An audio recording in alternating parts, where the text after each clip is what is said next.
بسم اللہ الرحمن الرحیم۔ مسلمانوں کے آپس میں جو باہمی حقوق ہیں ایک دوسرے پر، ان میں سے ایک حق یہ بھی ہے کہ ہم دوسروں کے ساتھ محبت کریں اور اختلاف اور انتشار اور نزاع اور لڑائی اور جھگڑے سے اپنے آپ کو بچائیں۔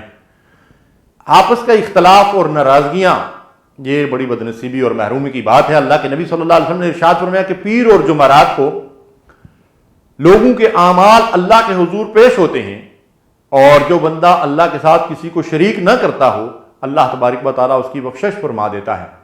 لیکن وہ دو مسلمان جو کسی وجہ سے آپس میں ایک دوسرے سے ناراض ہیں، اللہ تعالیٰ فرماتا ہے کہ ان کے معاملات کو اس وقت تک رہنے دو جب تک یہ آپس میں صلح صفائی نہ کر لیں، تو ان کے اعمال اللہ تعالیٰ کے حضور پیش ہی نہیں ہوتے جو آپس میں ناراض ہیں۔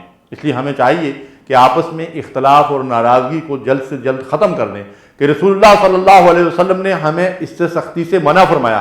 ارشاد فرمایا کہ کوئی مسلمان دوسرے مسلمان سے 3 دن سے زیادہ قطع تعلق نہ کرے، اگر اس حال میں قطع تعلق کی حالت میں مر گیا تو وہ فرمایا کہ جہنم میں جائے گا۔ یہ رسول اللہ صلی اللہ علیہ وسلم کا فرمان ہے۔ اور پھر جب دو بھائی آپس میں ناراض ہوں، 2 خاندان ہوں، 2 قبیلے ہوں، 2 رشتہ دار ہوں، 2 مسلمان بھائی ہوں، تو دوسروں کی ذمہ داری بنتی ہے وَأَصْلِحُوا ذَاتَ بَيْنِكُمْ، کہ ان کے درمیان جو ہے وہ صلح صفائی کروا دو، کہ یہ بہت بڑا اجر و ثواب کا ذریعہ ہے۔ اور نبی صلی اللہ علیہ وسلم نے فرمایا کہ کیا میں تمہیں صدقے خیرات سے بڑھ کر ایسا عمل نہ بتاؤں جس کا اجر و ثواب اس سے بھی زیادہ ہے؟